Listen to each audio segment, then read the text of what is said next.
Hi there, good evening. Welcome to State of Affairs here on GHOne Television.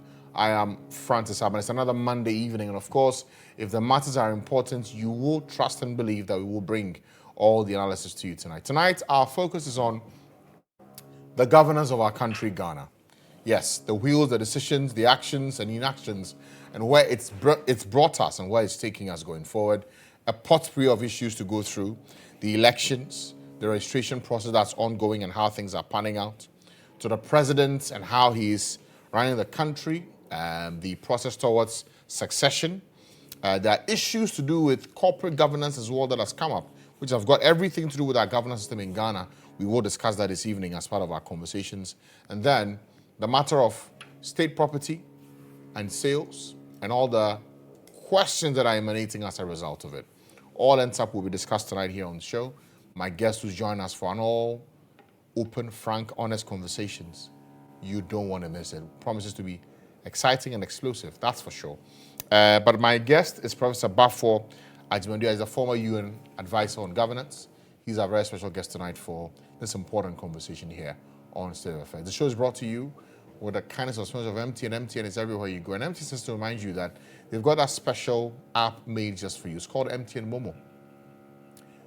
MTN Momo is that app that allows you to make transactions, either send or receive, and also view your statements, pay your bills, do as much as you can when it comes to electronic transactions, kind courtesy MTN Momo. So download the app now, either from Google Play Store or the App Store, and then you'll get a chance to do what you need on MTN Momo.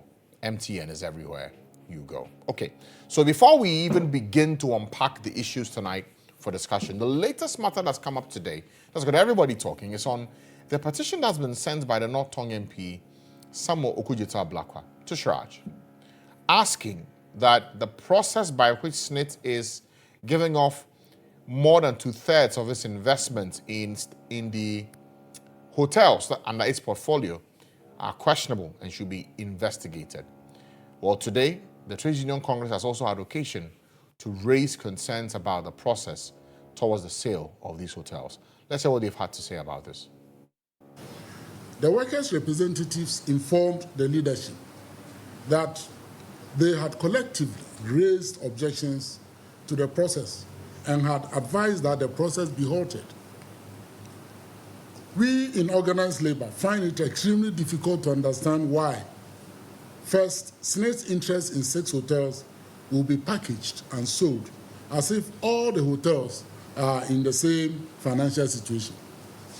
2, we find it difficult to understand why the original proposal of the sale of SSNIT's interest in 6 hotels has now reduced to 4. We hold the view that this renders the whole process null and void. And 3, we find it difficult to understand why the proposed payment terms varied from the original MOU based on the recommendations of the transaction advisor. We also find it difficult to understand why SSNIT's interest in these hotels should be sold to a company owned by a minister of state. We do not think that this is right. Organized labor, therefore, demands that the process of the sale of SSNIT's interest in the hotels be cancelled immediately. We are also calling on the Minister for Employment, Labor Relations, who is also responsible for pensions, to direct the Board of Trustees of SSNIT to cancel the process immediately. Otherwise, we will advise ourselves. So that's the leader for the Trade Union Congress speaking there on this matter. We also know that in Parliament, the Committee on Social Welfare and State-owned Enterprises, one of the ranking members, in fact, Dr. Conrad Onko, has been speaking as well to this matter. If the hospitality business is bringing in more revenue in terms of investment, return on investment, than some of your other investment, why do you dispose of that first? But SSNIT did not even say they were disposing or divesting their interest. They said they were selling in order to re-inject money into.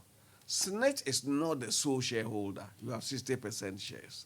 And there is a process of capital injection. And the hotel is registered as a limited liability company. So again, there is a process. You either invite equity participation, and by so doing, diluting the shares of existing shareholders, or you go for loan, you go to the capital market or the finance market for a facility.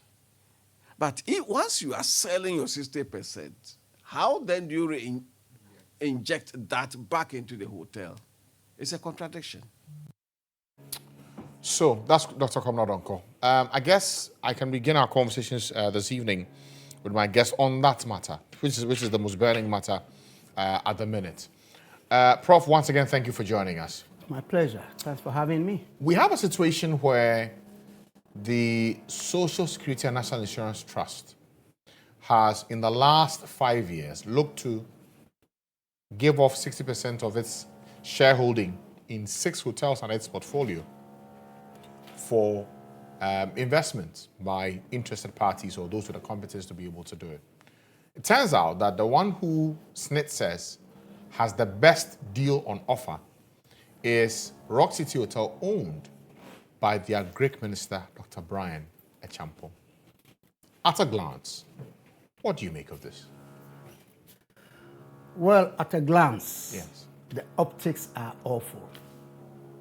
The optics, just looking at it, without even delving into the details. The fact that a minister of state, even though I know and understand that he started the process of acquiring this before he was appointed a minister, nonetheless, he was in parliament. He's a known political figure. Yes. So whether he started the process before being appointed a minister or he got it during his ministerial position is the same, and I think the optics are very bad. You see, in governance, there are certain things that even if it's legal, you don't do it because morally it's wrong. And as I said, the optics would certainly be awful. When a public official as high as a minister or parliamentarian belonging to a ruling party turns around and acquire an asset of the state, because SNIT is a state institution, then it's like self-dealing, even if you go through the processes. And in this case, listening to Dr. Comrade Onko and others who have spoken on this matter, apparently the processes were not as transparent as they ought to have been. So in that respect, it's inexcusable. So, and again, the history about how we dispose of state assets is a very wretched one in our country. Look, with SNIT, we know this is not the first time. And this is not just the NPP. It's a national disease.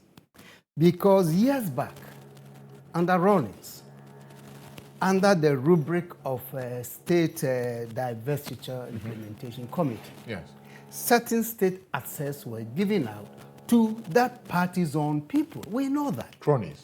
Cronies. In fact, party stalwarts in the NDC acquired these properties. Yes, but I don't want to sit here and mention names. And was wrongly condemned at the time. It was condemned. And that's why it's still sad that after these years and the condemnation at that point, we can come back this time again to sit and discuss a similar situation. I'm not here doubting the capacity of the minister who's acquiring this, because he's proven to be an excellent hotelier. You know, he put up perhaps one of the best hotels on the continent. So there's no question about his capacity or ability to turn these hotels around. Because truly, these hotels by SNIT have run down. Not all of them. Well, not all of them. Out of the 6 in the portfolio, the last financials that came through for Labadi Beach Hotel. La Palme. Okay, so for La Palme, Elmina, there's some evident proof of decay. That's all. But out of the 6, you have 2 or 3 that, per their books and per their outlook, are doing well. And yet, it's all being put together as part of the portfolio to be divested, in essence. I'm not really a financial engineer. Or I'm not into those kinds of issues. But The point is that when you are disposing of something, and there are some very bad ones, normally you bring some better ones to balance it, because any person interested in acquiring it is not just coming after what is really rotten. So maybe they put it together for that purpose. But again, I'll let the technicians and the lawyers to debate that. But just from a governance perspective, it's clear that this is not the best thing to be done. So it's a story that I wish the president or whoever has the authority over this should have exercised circumspection in deciding to just put them together and give it away to a well-known political person. Okay. Let me go for a very short break now. When I return, hopefully the technical issues can be sorted out, so we can get some summary conclusion on this matter when it comes to the sale of these hotels that have the state having more than 2/3 shareholding in it. 6 hotels in question. That's raised a lot of eyebrows, and today TUC says the manner in which it's been done, the process is not transparent, and that it should be halted. We'll discuss this after the break. Stay with us. Thanks for staying with us. You're watching State of Affairs here on GHOne Television. I am Francis Abban. My guest tonight, Professor Baffour Agyeman-Duah, former UN advisor on governance and one of the founding members of the Center for Democratic Development, CDD Ghana, joining us this evening for a rounded conversation. Before the break, we were talking about what you have said are the optics surrounding the sale of 60% stake of these hotels, these 6 hotels, to Rock City Hotel that's owned by the Agric Minister, Dr. Brian Echampong. You said it doesn't look, the optics don't look good. What should happen? I think at this point, they must put a hold on it and revisit the whole issue. You see, if Mr. Champon had put his business in blind trust once he entered the public space as a minister, this issue perhaps would have been mitigated. But so far as we know, he has not done that. I recall Dr. Kosinduom, when he decided to enter politics, announced publicly that he was putting his business into blind trust. The same for Dr. Kamado, former finance minister. Precisely. Yeah. Once you do that, you isolate yourself from that business. And that business could have proceeded to acquire these hotels from Snate. And people must still know there's a connection with the original owner, but technically it would have been clean. But he didn't do that. So right now it's like a sitting minister seeking to acquire the property of the state, because Snate is a state institution. So halt the process, Halt Charge it. investigates. Yes. What else should happen for the minister in question? I think the minister should just distance himself from this. If they are putting a hold on it, I suppose you also put a hold on the whole process and find another way, because I think so far as he is in the public space, it will never be acceptable in terms of governance for him to turn around and acquire these state properties. And you see, just to add, what is troubling is that over the years, over these past 30 years in this republic, under every government, we find public officials acquiring state assets, be it a state plot or something, under every government. And that is becoming a real issue here.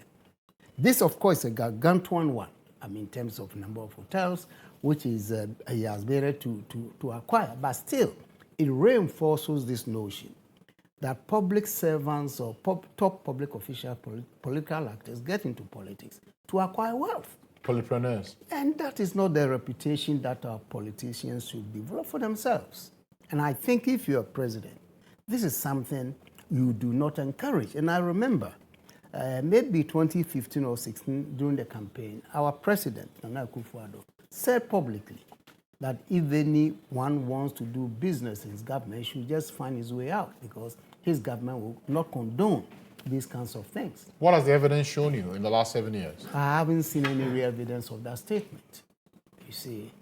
So I think... so in this instance, if the president is to live by his words about people not being in his government engaged in business, what should happen? Should he have the sector minister take a decision as to whether he goes to do his business, or he stays in government? Precisely. The president, if the president is strong, he can say, look, this is what I said and I stand by it.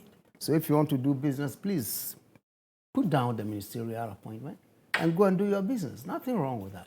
But you cannot stay in that space as a top public official and in that position be seen to be acquiring state properties. You see, as I said earlier, the man is capable. He may have the means to buy.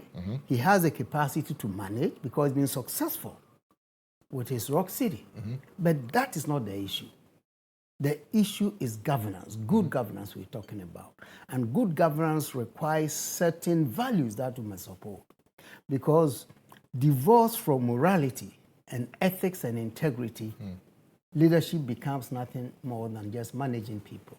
And politics is reduced to a game of power. And that is not what we want.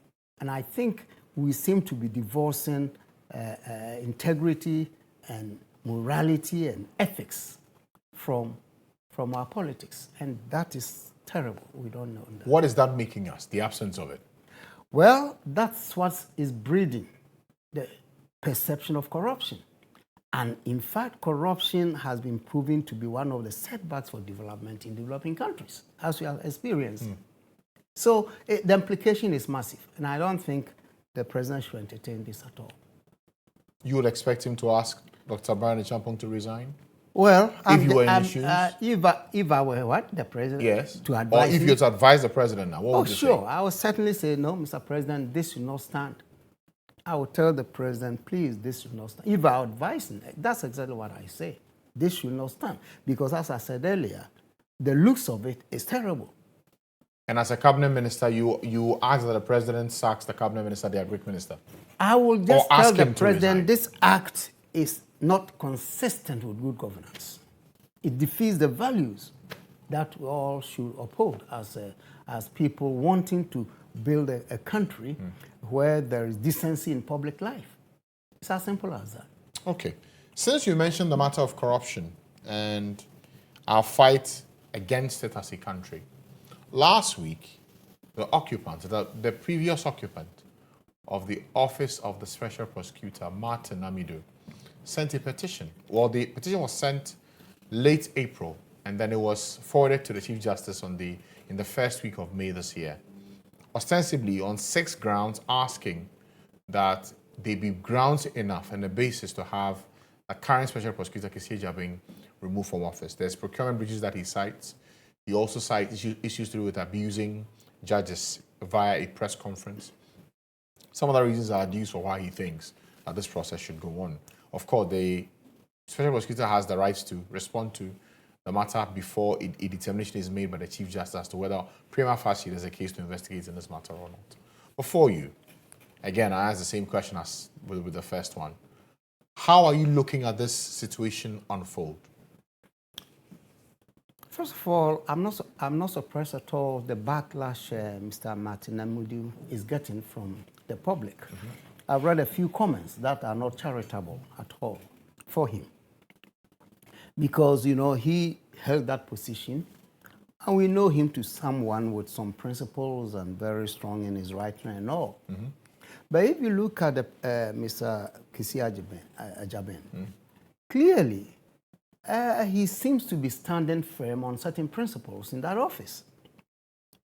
When I recall his interview on Joy some time ago, and more importantly, a press conference that he held to tell the public his anguish over the challenges that he's facing in his attempts to proceed with certain cases, it's clear that he's encountering serious block by the state. So if this person is demonstrating that ability to do his job, to execute his mandate, why do you say that he must be sacked because he's done ABC, 6 things that you listed? That surprises me a bit. And also, Mr. Amido is very close to this issue. And I wouldn't think it's any sour grapes, but I think his penchant for writing these epistles are well known.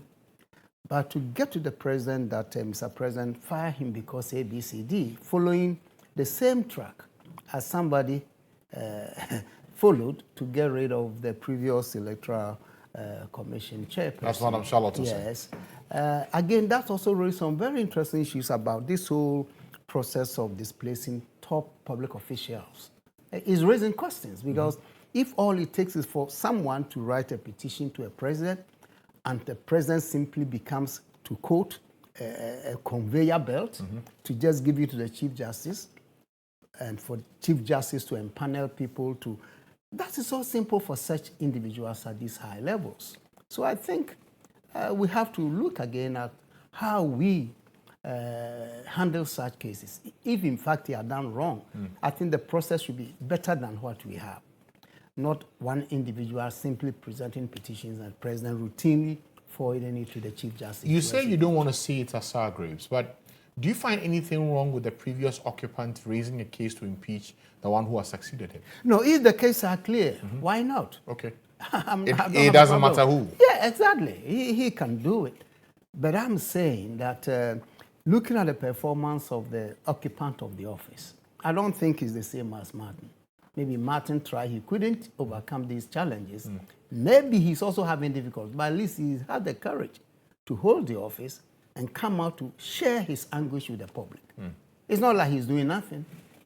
And that is helping us because it is exposing the state in its double standards when it comes to dealing with corruption. Whilst on one side, we want to believe that, yes, the state is strongly taking stance against corruption. At the same time, the same state is placing obstacles in the way of someone who appears to be really taking the right steps to effect this issue. This office was created in the administration of President Akufo-Addo.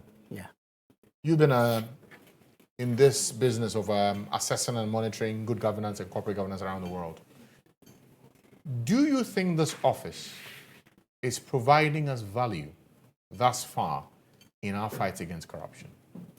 To be honest with you, when the office was being created, I made a statement that I didn't find it necessary. In fact, the fear of most people at the time was even that they may be planting Mr. Jabin, who apparently related closely with big people in government, and therefore they were planting him to do the Abban, to cover up and all kind of stuff. That was the impression most people got. But for me, it was like a duplication. We have IOCO, we have other investigative bodies, we have SHRAJ, we have all this. If they are not able to do this job as been given by the Constitution, creating another office becomes needless. That was my view initially. Okay? So if you ask me the question again, then I will say, look, the 3 or 4 years that we have had it, I haven't seen any difference in terms of our fight towards corruption, our fight against corruption. I haven't seen any big fish being caught and being prosecuted yet. So why is the use to be spending millions of cedis or dollars to maintain an office as elaborate as this one, as expensive as this one, and yet getting no results? What would your advice be? Close it down or reform to make it work? Well, I think we need to strengthen the existing, we can close it down and strengthen the existing structures. What would you go for? Well, if the powers given to the OSP can be strengthened and be made independent, that office, without any obstacles from the judiciary side or the state side, then why not? Because we want an effective way of combating corruption. Because we all accept that corruption is ruining the country. And it seems like ruling or ruining? Do you say ruling or ruining? Ruining, destroying, okay, our country. And so if we have ways of combating it, why not? It's been with us for all these years. We have not, it seems like we are at our wit's end. We don't know where to go. That's why they created the OSP. And yet, as I say, give me an evidence that it has yielded one result that all of us can be proud of. So if it hasn't as yet, and you say strengthening, what does strengthening mean? Having institutions, allow them to work, back them to work. See, if that's not happening, do we strengthen the other institutions? The problem with our governance here is that such institutions are still, when created, the leadership is appointed by the head of state. by the president. And so always there will be a suspicion, and in many cases true, the suspicions are true, that there's manipulation from above. So the idea of giving all these powers appointment to a president, not just a Kufuor, but a president of the republic, in itself is a problem. So in the midst of this, I think we need to rethink how we create institutions with people who are not necessarily have to be appointed by the head of state, by the president. I think there are other ways. People have suggested ways of getting truly independent people to run these offices. So far as these people are appointed by the president, there will be that suspicion. And in most cases, those suspicions are proven to be true. If, and this is a big if a prima facie case is found against Mr. Kissi Agyabeng, would you expect him to still stay in the office and fight it through, or should he resign? Oh my goodness. If a prima facie case is established by the Chief Justice, then who is he to fight it? No, it will be needless to fight it. He's a lawyer, and I think he may contest it even before the pronouncement is made. So if he contests and he fails, then there's no point saying no. So I think this we have to leave to the lawyers. But I think he appears to me to be a person of integrity, and therefore he will advise himself the best possible way. If he's, and again, I'm still talking if here. If he resigns, who is the biggest loser in this? The state or the president? The one who created appointed office? him. The one who appointed him will be the biggest loser. Because he saw the need, and he found his own person, and if this could not work for him, then who else? And where do we go from And here? considering that the first person who occupied the office also resigned and made allegations against Well, him. then I guess if it happens again, then I guess there'll be no need for that office at all. There'll be no need. If two people came and they couldn't perform and all of them have to cut and run, then what is the use? No need. Okay. We'll go for a short break now. When we return, we'll look to the limited voter registration exercise and the concerns that have been raised about how the Electoral Commission is managing the process. There have been governance issues raised in that quarters as well. We'll discuss that after the break. Stay with us. We are now in the final stretch of our conversation this evening as we look at the state of governance in Ghana. My guest, Professor Baffour Agyeman-Duah, is a former UN advisor on governance and one of the founding members of the Center for Democratic Development, CDD Ghana, joining us this evening. Okay, so let's talk about the election 2024. Already the process towards registration has started. It's been a 3-week exercise, and it's not been without incident. Questions have been raised about how the process has been done, issues to do with missing BVRs and laptops, then to the numbers and the figures that are coming out that have errors that are being corrected back to back by the EC.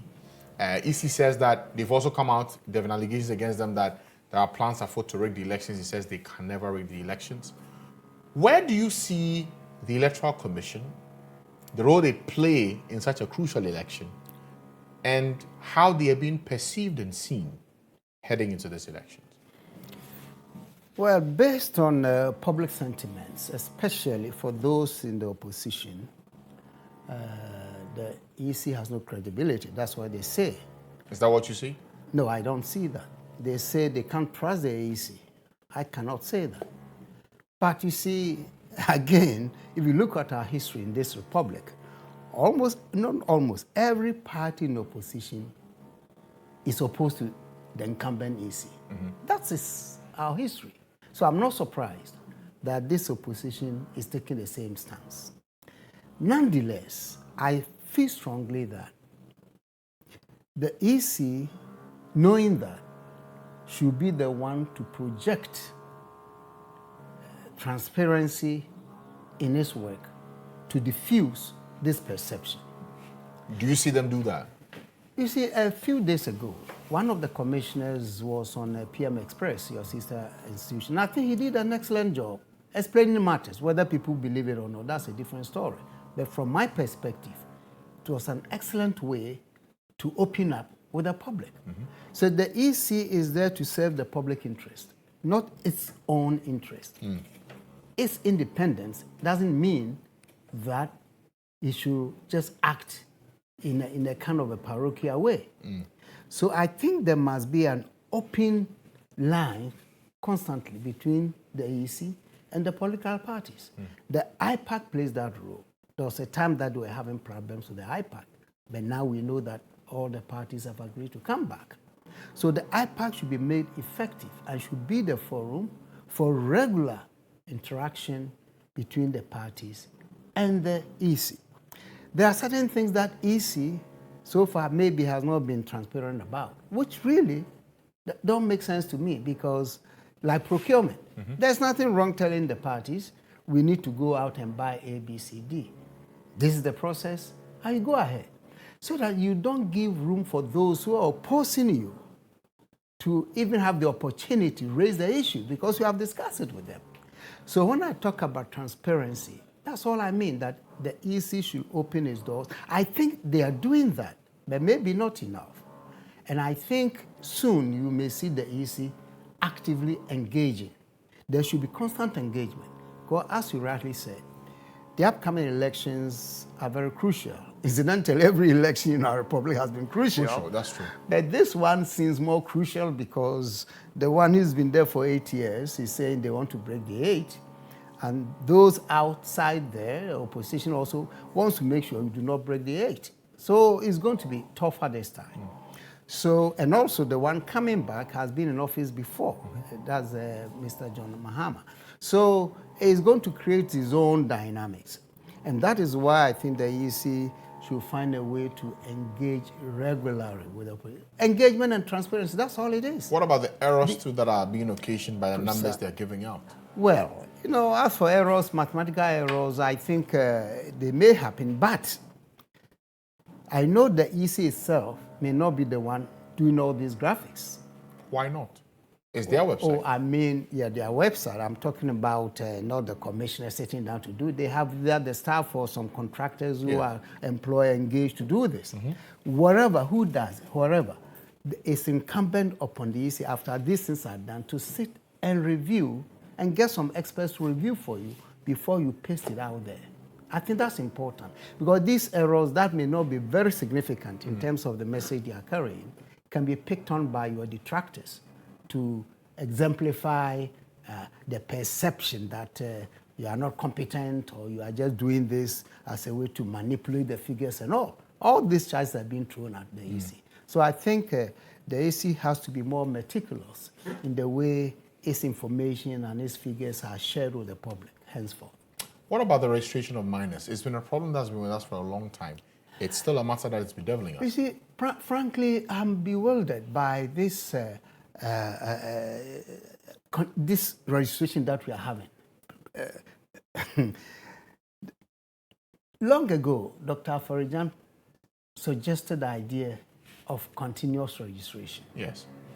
And I don't know why up to now we haven't taken a serious note of that. I know there was a point they were trying to do that. Some parties did not cooperate in that kind of stuff. But I think this is the time. It's easy. Now with the Ghana card, Yes. you turn 18, you walk into your district office personally by yourself. You get registered. There's no need for parties to mobilize buses to convey people to register.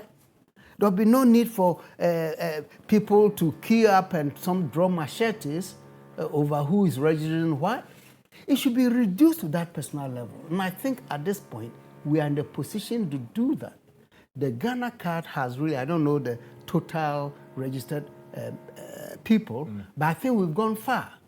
So now that we are saying that once you are born, you are given a card, all you do when you turn 18, as the Constitution requires, you take your card, your parents can prompt you, you yourself will know that. If you are teaching this in school as part of our civic responsibilities, you just go and you register. So there'll be no need for tension around registration at all. And the back and forth. Exactly. And it also reduces cost. You see, because after all, between elections, I don't see much that the district offices of the AC does. So the registration can take that space. And anytime throughout the year, whoever turns 18 goes in on his own or her own power to register. That would be the simplest thing. So I'm hoping that after this, the commission will sit and decide, together with the political parties, that it's time to start the continuous registration. The AC says it cannot rig the elections for any party. My question is, and per what you know, how foolproof is Ghana's electoral system? Look, go and ask Dr. Farijan. He used to tell us all the time that he cannot win election for anybody. And it is true, just by the way we have structured elections, the way the process is. GHOne Mensah and his people cannot sit in Accra and just pull these things. Because at the polling station, we have, if you, the party people, together with the agents, you have counted and recorded, you have your copies. You are in the position to tally as you go along. That's why Farijan kept saying that. Elections are won at the polling station, if you remember. Yes. And it is still true. And I don't think this current commission has changed that. So for anyone to think that GHOne Mensah or any of his commissioners can win is going to manipulate things, sure. But you see, today, I think the danger here, though, is that with technology and with what we read about efforts by certain superpowers to interfere with elections in other countries, I think that is where we have to look at whether somebody somewhere is going to use technology remotely to manipulate. That, for me, would be what we need to look out for. But for the EC itself seeking to twist the process to favor one party, I'm not sure that is credible. I wish I could stretch and touch your pocket and ask how your pocket is doing and how the city is treating you. Can you tell me? My pockets are empty, my friend. I have my car key in my pocket. Okay. That's all I have. But how's the city treating you? The city is treating everybody in Ghana very badly because the rate of inflation, the rate of depreciation, all of that is having major impact at the shops. And anything you buy, even simple food. You know, I like occasionally to buy cocoa, roasted plantain. Yes. And today you take a small slice, it's 4 cedis, 5 cedis. I bought one this afternoon for my lunch, and certainly is not the best. Do you think that the health of the economy, the city, food inflation, can have an impact on Dr. Bawumia's chances in these elections? Oh, certainly. Certainly. I mean, anybody going to vote is looking at what Kufuor said in his time. Exactly. So you look at your own condition, economically speaking, and decide. So the economy is always a big part of every election, not only in Ghana, worldwide. Even the United States, when the economy is bad, the incumbent government is most likely to be voted out. So that is normal. So if there's a way for this government to turn things around quickly, they should. Otherwise, it's a real threat for their own continue. The president has said that he wants to hand over power to his vice since he's defeated John Mahama twice. What do you make of that? Oh, I think the president was joking. I don't think he was serious about saying, I won't hand power. Who is he not to hand power? So I think it was just a mere joke. Even though perhaps people think it was a bad joke. But I don't think the president will ever dream of not handing power if his party loses. It cannot happen in this country. Okay. What of Dr. Bawumia's campaign? Is it a lot more tougher because of the prevailing conditions? And how do you assess his retail campaign messaging? That's a very interesting development. I've seen a few of his videos, and I think he's adopted a new strategy, going from house to house, village to village. And that seems to be winning him some kind of interest and support. Because people appreciate the fact that someone seeking to be president has come to my house. He sat with me, he chatted with me, he met me and said hello and all that. That personal touch is always important in politics. And if you follow American politics, that has been the style of most of the presidents who win. Yeah. So I think it's a very interesting strategy he has picked up. But he has a bigger battle to fight. Because so many things are not going well for the country, and being closely associated with the incumbent government, people might easily attach that to him. But I think if he does well, he can wiggle through and get the support that he needs. Would this be a close election? To be very close indeed. I don't think anybody should expect that the winner will win hands down. One touch. It won't happen. You think this will go to a runoff? Well, I won't be surprised because that has been the lot of our system lately. And looking at the tightness of it, Well, from now till December, you have about 7 months or so. A lot can happen. Yeah, a lot of things can happen. So let's be patient and see how things evolve. Okay. Prof, as always, I thank you for your time and for joining us. Well, it's a pleasure to be with you. That's Professor Baffour Agyeman-Duah. He's a former UN advisor on governance, joining us this evening, founding member of CDD Ghana as well. Before we go, just to remind you that MTN Momo is made just for you. To make your life a lot more easy, send and receive money, view your statements, pay your bills, do as many electronic transactions as you can. Life made easy with the MTN Momo app. Just download it now from the Google Play Store, the App Store, and then have everything done on the go with MTN. MTN is everywhere. You go. That's our show for you tonight. Hope you enjoyed it. Thanks to the team that makes the show possible. Ibrahim Alassan, Enoch Edem Kojo, Joseph, my director, and also the team, all the technical team. Thank you so much. And thanks to you at home for watching. Good night.